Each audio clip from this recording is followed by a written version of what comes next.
Hi guys, James at RampantLionReviews again for you today with another beer review. For this one, we are going to cross the Øresund once again and we're going to go back to Copenhagen in Denmark, but this time we are going to introduce a brewery that I've never tried anything from before.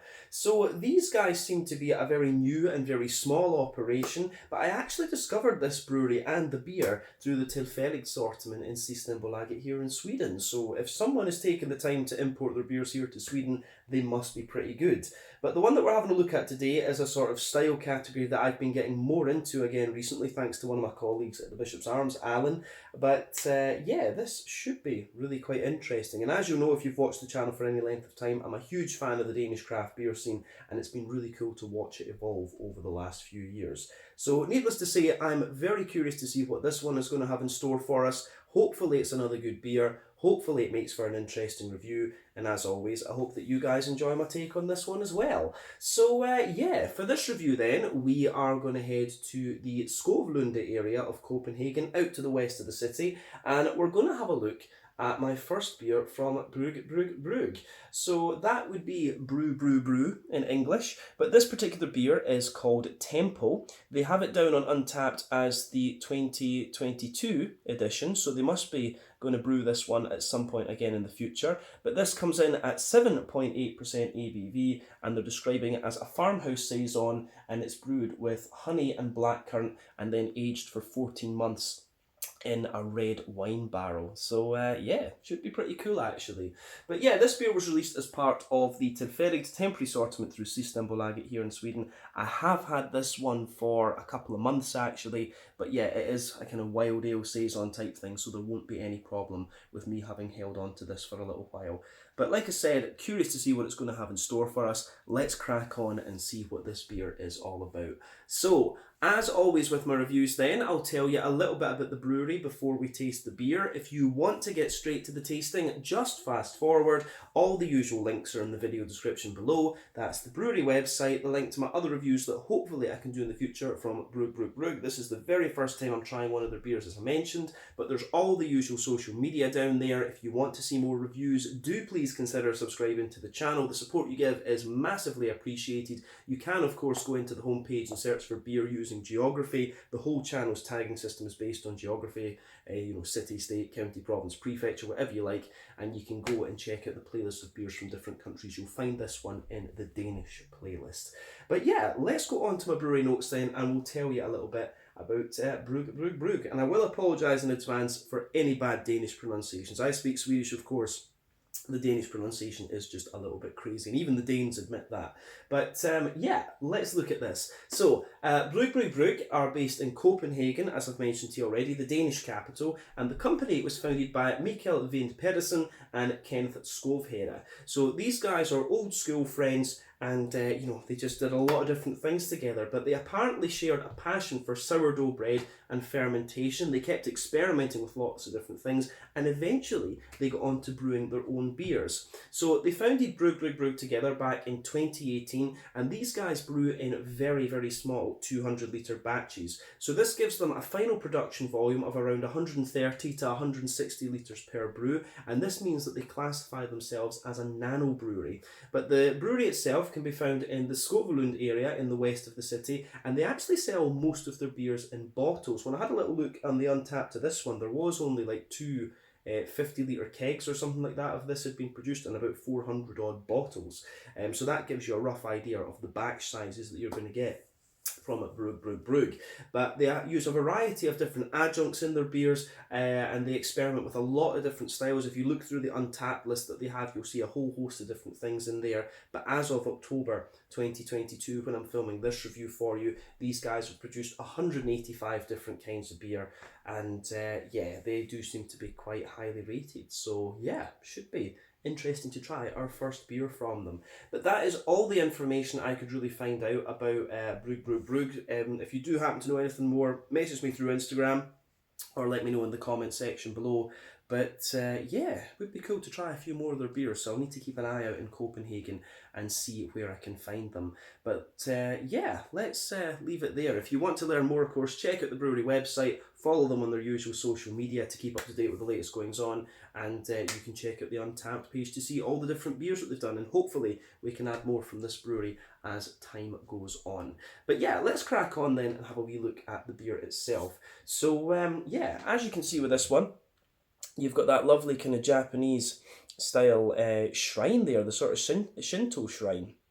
Saw many of those during my many times that I went over to Japan. You can see nice plain bottle cap on this one. This beer incidentally is a 375 milliliter bottle. But yeah, as we said earlier, 7.8% ABV, and this one was brewed with honey and blackcurrant and then aged for 14 months in a red wine barrel. Now, it says on the beer here the ingredients that it has listed. So it's got blackcurrant, corn, honey, sugar, hops, orange zest, and coriander in it. So yeah, there's a few other things going on in this one. But yeah, like we said, stylistically this one is a sort of Farmhouse Saison. But yeah, it should be very interesting to say the least. I actually can't remember what I paid for this beer. I think it might have been about 99 Swedish krona or something like that. So that will be about 10 euros. I guess that's maybe in the region of like 70 Danish kroner, something like that. But yeah, if it's 10 euros, that's going to be about £9 sterling, maybe about $11, $11.50 American at today's exchange rates. But yeah, let's get this guy out and we'll get on with the tasting then. Very curious to see what it's going to have in store for us. The bottle cap on that was actually very, very loose, so I hope that it was sealed properly, but we'll just need to see. Yeah, let's get this guy out and we'll get on with the tasting though. But I will say, colour-wise, it does look as the other ones do when you have a wee look at the pictures on Untappd, so I don't think we're going to have any problem with that. That's one of the problems I think with using these kind of wider topped bottles for sour beers, is unless you've got a good sealer, they can sometimes have little problems like that. But yeah, needless to say, this one does look pretty good. So yeah, before the head disappears on this beer then, we can say that it's poured with about a quarter finger of a frothy, I would say almost perfect white head there. It does have a little bit of a colour tinge to it just because of the colour of the beer, the fact that we've got black currants in there. But yeah, it looks pretty good. So colour-wise, if I just wipe off some of the condensation here and shine the light through it, it's interesting because it's actually a little bit, it's actually like a very kind of deep amber colour. I'm not sure how well you guys are going to see that on the camera there, but it does look very nice, this one. Very rich, kind of almost ambery leaning colour. So remember, the colour of your beer very much depends on the type of malt that you use. This goes a long way to determining your EBC rating. The length of your wort boil will also play a role, because the longer you boil the wort, the more the sugars caramelise, thus you get a darker colour beer. When it comes to sour beers like this though, the kind of more old school Belgian funky type sour beers, should we say, the colour of your adjuncts is going to play a big role, and the barrel aging, the type of barrel aging that you use, can play a slight role as well. So much of the colour that you'll be getting in this beer is down to the presence of the black currants, but the red wine barrel might also have affected it slightly too, because yeah, a normal kind of Farmhouse Saison is going to give you a sort of bright golden yellow type colour. Surprisingly, this one isn't really that isn't really hazy at all. This one's actually just got a more kind of natural, slightly unfiltered look to it, but it's actually, the more that I look at this beer, the clearer it seems. It's actually almost crystal clear, which again is a little bit unusual when it's a Saison. You've also got the coriander in there, so I do wonder if they have filtered this beer before they've put it in the bottle. We'll take a wee look, just in the bottle again quickly. No sediment at the bottom of this one, which is kind of surprising, because you often expect a Saison to be a big, sort of hazy, yeasty affair. But this one, very, very clean looking beer actually. So yeah, appearance-wise, the thing that's surprising about it is just how clear it is. But in terms of, other than that, in terms of what you would expect from a Saison with a bit of honey and a bit of blackcurrant in it, that kind of to be expected. I would be curious to know how much of the colour, how much of the sort of amber colour this one has is due to the honey. You get different types of honey from different bees and things like this. So yeah, that might also be playing a factor in the colour of this beer. But overall, it looks very nice. That's the main thing. Let's take a closer look at the aroma though and just see what we get from this beer. Oh yeah. That does smell pretty nice actually. Yeah. I'm going to say straight away with this one, it's not the most kind of pungent of aromas you're going to get. This one actually, it does have a wee bit of that sharp red wine vinous-y character as soon as you take it in, but it actually seems to mellow out quite nicely, and there's a lot more subtlety to it than just, you know, the red wine barrel aging. But I will say, it does smell pretty nice. Yeah, so you can absolutely smell a little bit of the kind of smooth oak in this one. If it's red wine, it didn't say what type of red wine barrel, I don't think. And of course, you can get there's different types of oaks. For example, if we talk about bourbon barrel aging or Scott versus Scotch whisky barrel aging, you know, European oak generally tastes a little bit drier when you have barrel aged beers than the American oak does. That tastes a little bit smoother. So you will get the same thing when we're talking about wine barrels or pretty much any type of barrel actually. So the one that you get here, you can smell it's actually quite a smooth wood, but you get a wee bit more dryness out of it in the back of the nose. There's a wee tiny touch of vanilla in there as well, but then on top of that you can really smell those red wine vinous type characters coming out of the beer. The interesting thing too is when I think about the actual maltiness of the beer, there's not too much of that detectable in the nose. You do have a little bit of, you can smell a bit of the coriander, but you can also smell a wee touch of like fresh white bread crust, some soft white bread in there as well. When it's a Saison, I have to admit I'm a wee bit surprised that it doesn't contain a little bit of say like wheat, and maybe yeah, it's a bit surprising it doesn't have a wee bit of wheat in it, to be honest with you, because often the Saisons do. So yeah, you don't have such a big bready presence to this one as you might expect from the Saison style. So you get a little bit of white bread, a little bit of bread crust, and also just a wee touch of the coriander. But yeah, the character of this beer is quite interesting. But as I say, at the front of the nose, it's all about the kind of sourness and the tartness of the red wine barrels. I do get a little bit of the juicy blackcurrant, and for me this is a big difference between currants and berries. Currants are often more juicy and sort of smooth in their flavour, whereas berries tend to be a lot more ripe and tart in a way. So you do get a little bit of oily fruity character, which is obviously from the fruit adjuncts. You do get a little bit of that, but the vinous character from the wine barrel aging is really evident in this one. Yeah, it is quite interesting, this one. It doesn't actually. It says that it does contain hops, this beer. And this is a kind of debate. One of the things that they do with these old school type sour beers is they'll usually add older hops to them that have lost a little bit of their alpha acid potency. The Belgians always used to do that, and the main reason is so that you don't detract from the kind of sourness and tartness of the beer. But with this beer, you don't get so much in the way of a green component other than a little bit of a kind of wet grassiness. There's maybe a tiny touch of earthiness in there as well, and I'd be curious to know what hops they would be using in this beer. But yeah, you've got a little bit of that wet grassiness and just a little touch of a slightly earthy herbal sort of thing. As we said, there's some juicy black currants, a little bit of an orangey. You do get a little touch of an oily orange in there as well. But for me, the aroma of this it's very, it really is quite muted almost. It's almost just a very humble aroma, but I think we will get a lot more flavour out of this one the further into the flavour that we go. It's interesting too because you can smell, this one's 7.8% ABV, and you can just smell a little bit of the kind of, as I say, the brown sugary notes.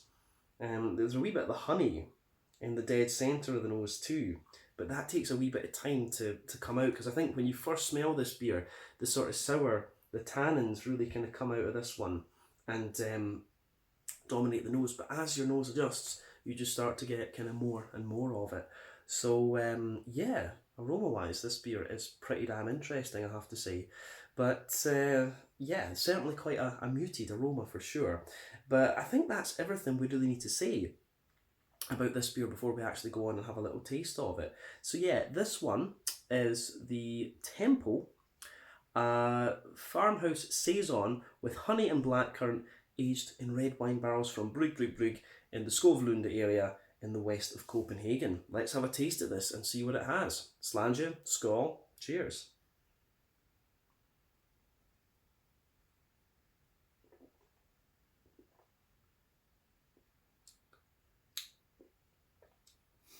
Oh yeah. I'm going to say straight away, I like this beer.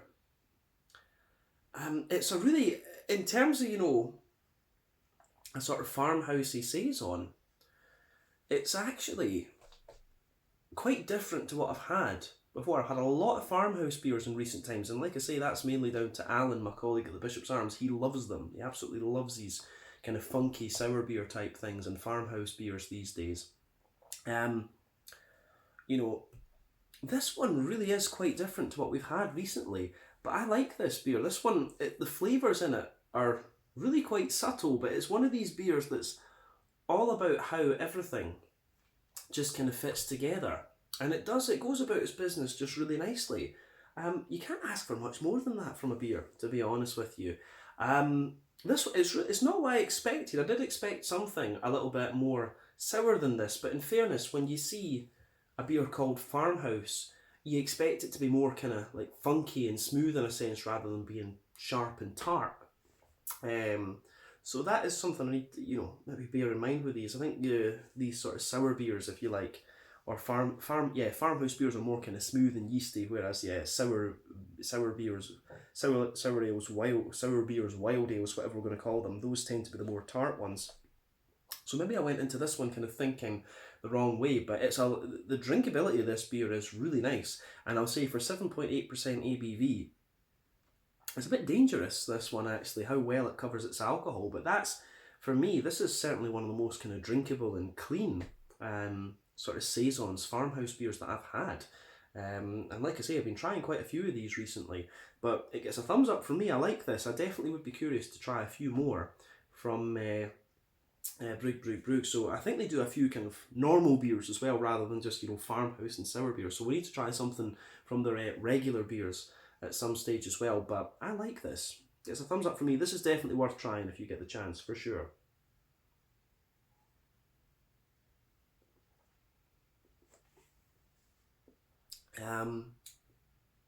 Yeah, like I say, flavour wise, it's one of these just really subtle and really kind of smooth and almost slightly slick beers actually. It's definitely not what, it's one of the cleanest saisons I've come across, so maybe not what you would expect in a sense, but as I say, it is quite a nice beer. If I was tasting it blind, I don't know what I would think this is actually. I probably would think it was some kind of wild ale rather than a saison, but it shows you a bit of the saison character the further into the aftertaste that you go. But let's just break this down and kind of describe the flavour for you a wee bit more in depth. We'll focus on that middle third of the palate first, as we always do. So the backbone of the beer, you get that nice kind of smooth woody character coming out of it for sure. That's the backbone of this beer. Toward the front of that middle third of your palate, there's a little touch of kind of vanilla character, but on top of all that wood, you certainly have, you can feel that sort of layer of just the red wine, the kind of vinous red wine coming out of this one, and that does linger into the aftertaste. You've got the drier aspects of the wood, guessing it's European oak, the little bit of vanilla, and the red wine vinous character. Then on top of that, you start to get the other elements of the beer coming out.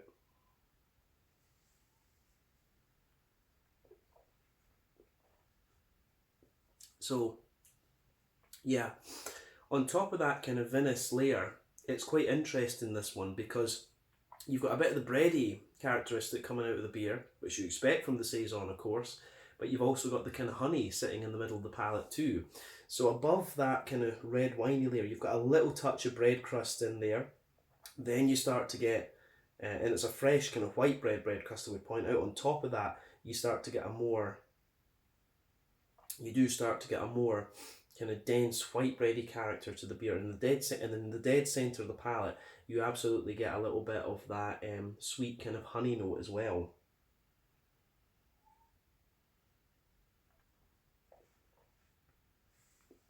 So yeah, the way that this beer goes about its kind of malty and barrel aged side, the way that middle third of the palate goes together in this beer is really nice. It's very layered. You go to the dead centre of your palate, you might be forgiven for thinking there's a bit of a straight up caramel, but when you move out from the middle third of your palate, yeah, it's definitely the honey that comes out in this one for sure. As you go further back toward the border region between middle third and back third of your palate with this beer, you get a nice little bit of kind of bready build up in there, and the coriander just kind of sits in there, and that actually does linger into the aftertaste too, so you can feel the coriander a bit further back in the palate with this beer. But yeah, on the back third of the palate then, you can feel the woody character is that little bit more dry. I don't get so much in the way of the vinous character coming out of the beer that far back, but on top of that, yeah, you get a bit of the bread crust, you get a bit of a kind of taller, white bready character coming out of it as well. But yeah, the way that goes together, I think, is very, very nice.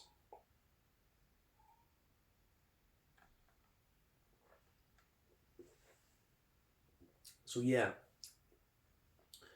I like the way that I do like the way that goes together. As I say, the dryness of the wood, the wee bit of a like slightly more grainy bread crust and the sort of more dense white bready character. Like it does, as I say, this beer takes you a bit of time to show that it's a saison, and the saison flavours compared to others we've had are kind of muted in a sense. But this, you have to remember, this is an adjunct saison. I don't think I've actually had an adjunct saison in quite a wee while, in fairness. But on top of the more dense malty white bready layers that I was talking about, you start to get the more kind of airy yeasty sort of things, and it's this kind of woody, farmhousey, crackery sort of bready character that sits there on top of the back third of the palate. But definitely on the back third of the palate, you can feel the flavour is definitely taller, and then as you come further forward, things just kind of condense down and squash together. And the way the beer goes about its business in that regard, I think, is very, very nice. I think we've said everything we need to about the malty and yeasty side of this beer, to be honest. So let's just look quickly at the hoppy side, and then we'll come to the fruitiness and the sourness. The whole green component of this beer along the sides of the palate, it's quite wet actually. There's a little bit of smooth earthiness in there. As you move further forward, it's got a little touch of herbal character as well, definitely. And then as you push toward the kind of front corners of the palate, there's a little bit of a wet floral note, and round the front curve of the palate, it's got a wee touch more grassiness to it. But yeah, again, the way that goes together is really nice.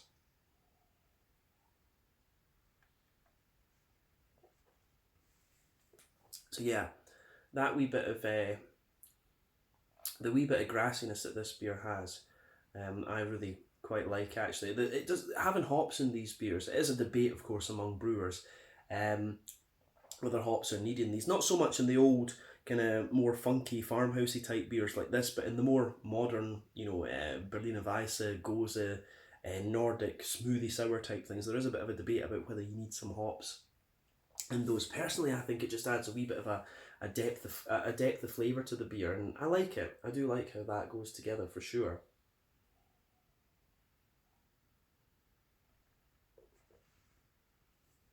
So, yeah, again, I think that is really, it's really interesting with this one, just the bit of depth, and you do get a bit of that green character lingering in the aftertaste too.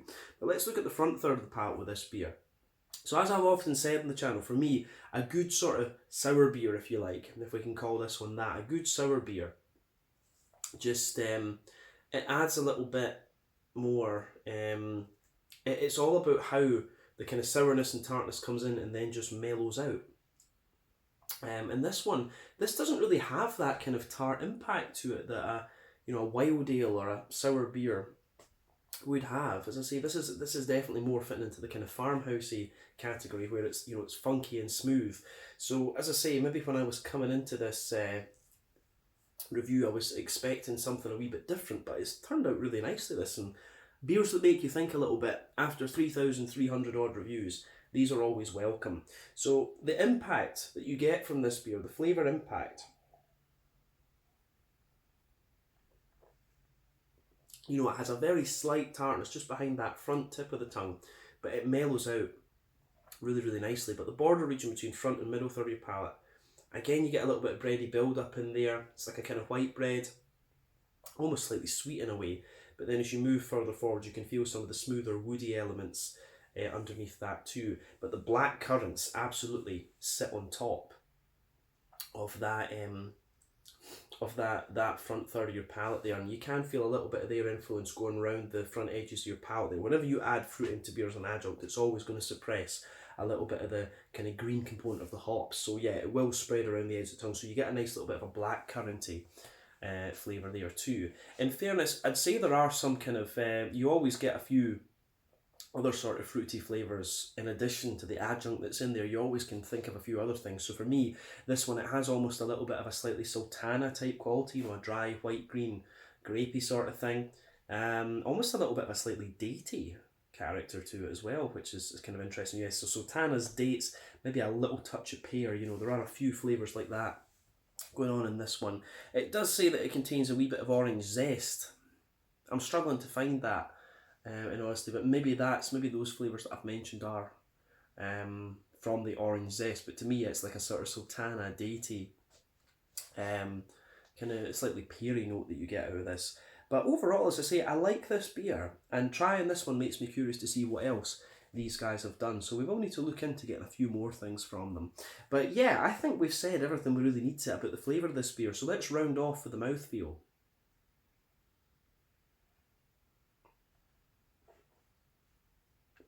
Yeah, for me, the mouthfeel of this one, it's quite, you know, it's a very clean, kind of slick and slightly oily beer.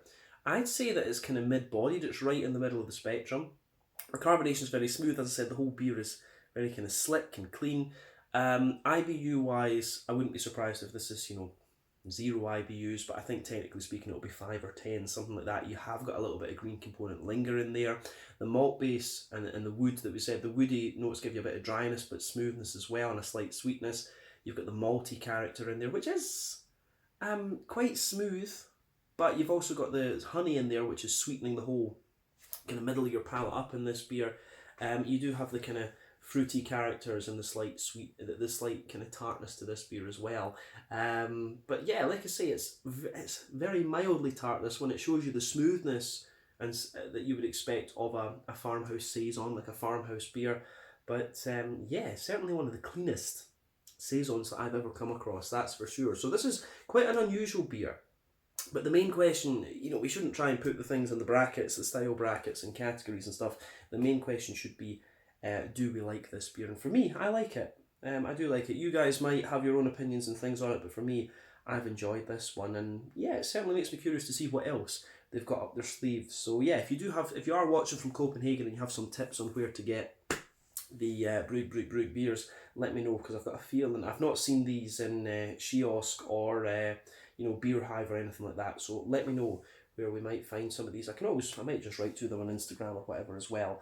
But yeah, let's leave it at that for this one. So this one was Temple, a Farmhouse Saison with honey and blackcurrants in red wine barrels for 14 months, 7.8% ABV from BrygBrygBryg in the Skovlunde area of Copenhagen.